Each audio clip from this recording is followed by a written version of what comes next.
waan gartay hadda waxaa jira maantadani waxaa ka degay magaalada Hargeysa wafdi heer sare oo ka socda dawladda Ethiopia waxaana jirta muran siyaasadeed xoog badan ka dhashay wararka sheegay in madaxweyne Farmaajo uu booqan doono Hargeysa marka maxay kula tahay danaha sida u fog ee Abiy Ahmed uu doonayo in madaxweynaha uu ku tago Hargeysa ma la ogyay ma jirtaa warkaas ma soo war suuq way ma la huba maxaa isku soo beegay wafdigan heerka sare ma ya dhageyso ma la huba ma soo war suuq weeye Prime Minister Ethiopia ka xaynay madaxweynaha Soomaaliya Hargeysa geynaya war la huba miyaa ma soo war suuq laga abuuray dadka qaar waxay dhan aamusnaanta waa ha dawladda Soomaaliya ilaa hadda maysan ka hadlin ya dawladda Soomaaliya ilaa imika maysan ka hadlin taasi dadka ka amsay iyaga dimigeeda inay ka hadlaan laakiin anigu ma aaminsani Prime Minister Ethiopia madaxweynaha Soomaaliya ka xaynay dal Soomaaliya geynaya waxay macnaheedu ku fadhiyaan garan lahayd ilaa hadda Soomaaliya waaba inkirtay inay wax ka jiraan nooma iman kariyaan ma jirto waa been kii madaxweynaha laftiisa waa inkiray soo moo Muuse Bixi wuxuu yiri ma iman karo mana jirto inuu yimaado waa inkir ma jirto muusan laakiin wuxuu yiri ma iman karo hadduusan raaligelinta wuxuu yiri waxa lagu hoos qarinayaa arintani kuma hoos qarin karo inuu na raaligeliyo inuu noo yimaado isma qaadato yiri ma dhageyso على أي حال أرنتاسو قلنا إنه كمان اللي قلنا waa inkireen marka warsuuq inuu yahay umaleynay yani warsuuq laga abaabulo inuu yahay umaleynay markii macquul ba maaha Prime Minister Ethiopia ka xaynay madaxweynaha Soomaaliya dad Soomaaliya u geynay waxa macquul ah sidoo hadda isugu geey labada sabab ugu yara is arkaan wada hadlaan ama shir uu sabab u qabto dawladda iyo ayaa macquul ah laakiin Prime Minister Ethiopia xamar imaanaya madaxweynaha Soomaaliya ka xaynaya Hargeysa u keenaya tikid dawladda ma ahaba wax way waa wax been ka dhacbeen away marka khilaafkani goon istaag Somaliland waqti dheer buu qaatay waa muddo 30 sano ah wax isbedel ahna ma muuqdo marka ka siyaasi ahaan iyo mas'uul ahaan maxay kula tahay lagu xalin karaa khilaafkani u dhaxeeya Soomaaliya iyo maamulka Somaliland waxa lagu deyn wada hadal Soomaaliya lagu waayo awood military lagu muqoonaya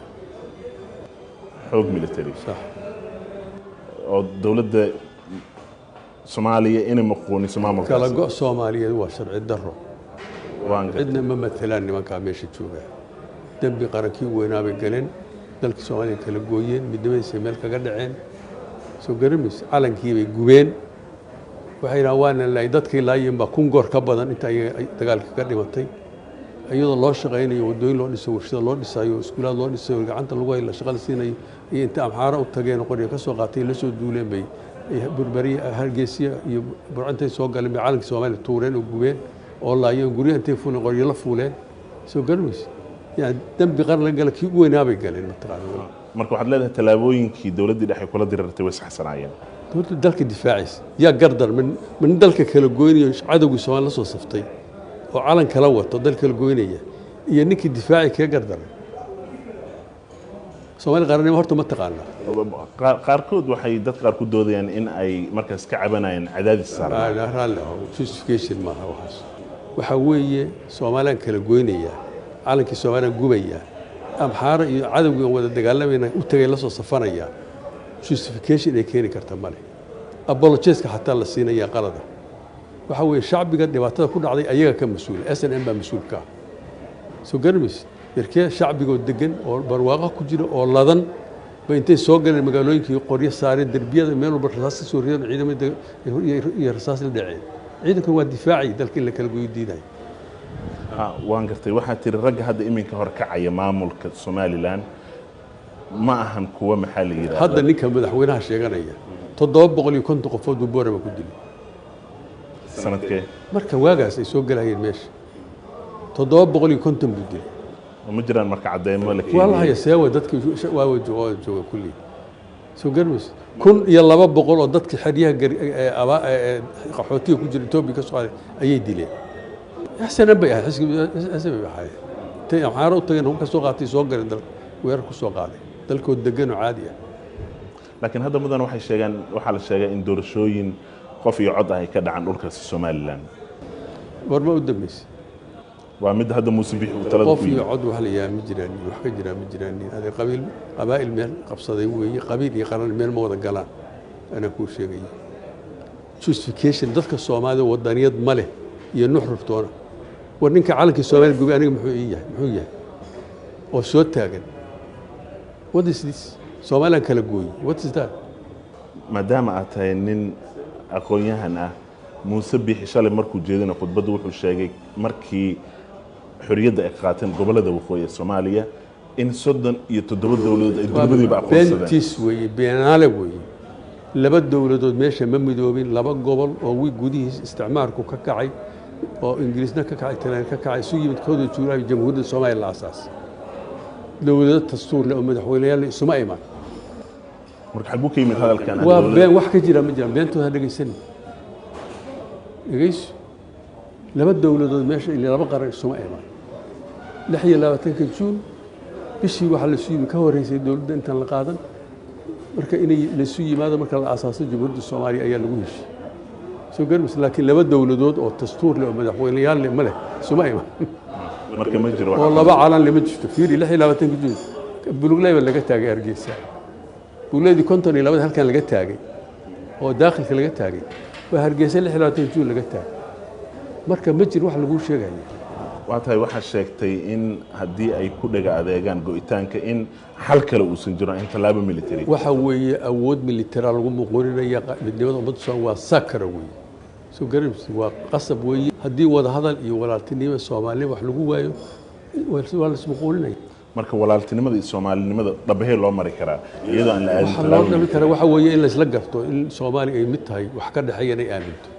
Soomaalimo magaca Soomaaliya aniga igala dhaxeeya dhulka igala dhaxeeya diinta igala dhaxaysa dhalashada igala dhaxaysa tabashooyinkoodana waxay ka tabanayaan waxay leeyihiin dawladda dhexe wayna laysay oo wayna beentood way dawladda dhexe iyaga dadka laayay SNM ba dalka la soo gubtay oo baabiisay ma ogid baa dalka laysay ma inoo sheeg ilaahay wuxuu ogay inta ka dhimatay boqolaabkeed bi dileen wadada iyo dileen seeway SNM ha magaalooyinka soo galeen waxa la wuxuu koonfureedka waa laayay soo garbis reer boorame laayay reer awdal bay laayay waxa laayay baalkii sool bay laayay soo garbis dadkii qaxootiga ka soo xareeyay maxaa xariyaha ku jeeray laayeen baabiiyeen wax san ma laga sheekeyn karaa beentay sheegaya ma run moodaysa adiga waan gartay waxa soo hadal qaaday awdal iyo sool iyo sanaag xitaa haddii aynu raacno aragtida Somaliland waxaa jira in goboladaas aad hadda carabowday waxaa jira warar sheegay inaysan ku qanacsaneen inay ka go'aan qaybaha kale ee Soomaaliya maxaad kala socotaa maanta kulli Soomaaliya waa dadkaas oo dhan Soomaaliya bay rabaan kuwa Hargeysa jooga Soomaaliya rabaan diidan marka kuwa maamulka sheeganaya diidan afarta xabba waxay ku diidayaan waxay ku diidaan in Soomaaliya kala gooyeen mabda xumay wateen way mabda xumay awal hore wateen way maxay tahay danaha ay ka doonayaan waxaysan shacabka ogolayn hadan taada kugu raaco anigu waqooyi baan ka soo shaqeeyay waqooyi galbeed baan ka soo shaqeeyay sanaag baan ka soo shaqeeyay 73 dalka Soomaalida oo wax problem ka jira oo dadku dhan saas yihiin la wada ordayo habeen baan u seexay markii aan toosnay waagu markuu bariyay magaalada Hargeysa oo dhan wadooyinka oo dhan bariis hilib la kariya ku daadsan san war maxaa dhacay waxa la wadaad halka jooga ayaa wuxuu yiri Sheekh Saxaaq oo wata askartiisi waa caawu soo dagayay qoys walba 1 kilo bariis iyo 1 kilo hilib waa kariyo garat abaabul qabiil laga dhigayo ah mataqaan siyaasad dadka masaakiinta beenta loo sheegay dadku qoyska dad Soomaalida ugu wanaagsan bay kamid ahaayeen oo wadaniyada u sugay kamid ahaayeen dagaalkii 77 la dahab ku qaatay soo ma ogi taa kulantii ciidamadii garab istaagay kii 64 sidoo kale ahaayeen soo garmis waa lagu ciyaaray qabiil baa calan lagu dhiibay anaga reer hebel weey keer weey dad kale Soomaalida adooni waxa isu yimid mataqaana jireer iyo baraay isu timid weey waxna go'aysanay oo sharaf lahayd soo garmis been baa laga bixi hadda dii sida loo ogaa mudane oo adigana mar aad soo noqtay mas'uuliyiinta waddanka ugu sareeya maxaa loo sugay muddo 30 sano ah in arrinkan uu taagnaado sababta dalka oo dhammaa burburay 30 sano maxaa dawladda awood la Soomaaliyeed ma jirto dalka jirta dalka oo dhammaa burburo kala tago kala yaacay oo olo meel u yaacday soo garmis isteediyo been oo waqti ayaa la sameeyay isteediyo qabaa'il la sameeyay waa lagu kala cararay meesha soo garmis marka dawladda awood loo dalka isu celin karto isu keen karta waliba dalka ma ay dhalaan ilaa taas u dhalatana dawladda Soomaaliya macnaheedu sugo Muuse Biixi shalay wuxuu ku eeday dawladani madaxweyne Maxamed Cabdulla Farmaajo inay ahayd tii ugu cadowsaneed ee ay wajahaan tan intii ku dhawaaqeen madaxbanaanida oo ay ka jartay dhaqaalihii oo ay diiday in wadamo qaar ay la macaamilaan Soomaaliland si gooni ah marka eedeynta soo lama oran karo waxba ka jira hadday jirto wax fiican way gooni u goosato dhaqaalaha masiiraysa dalka Soomaaliya xushmadda Soomaaliya diiday Soomaalinimada inkiray ya maxaa ka weyn dambi qaran laga gool dalka la kala gooyo way calankii dadka ka dhaxay ninkii gooy oo baabaashay ma lacag baad siinaysaa ya xoolo iyo xiriir adduunka la sameeyo marka waxaad leedahay haddii jiraan eedeymaha waa kuwa saxa hadday jiri lahaa hadday jiraan wax saxa way waa ku soo dhaweynaya hadday ba jiraan ba anigu jiraan ma ogeyn horta marka horay waxaan u hambaleynayaa dadweynaha Soomaaliland iyo xukuumadooda waayo waxay ciyaareen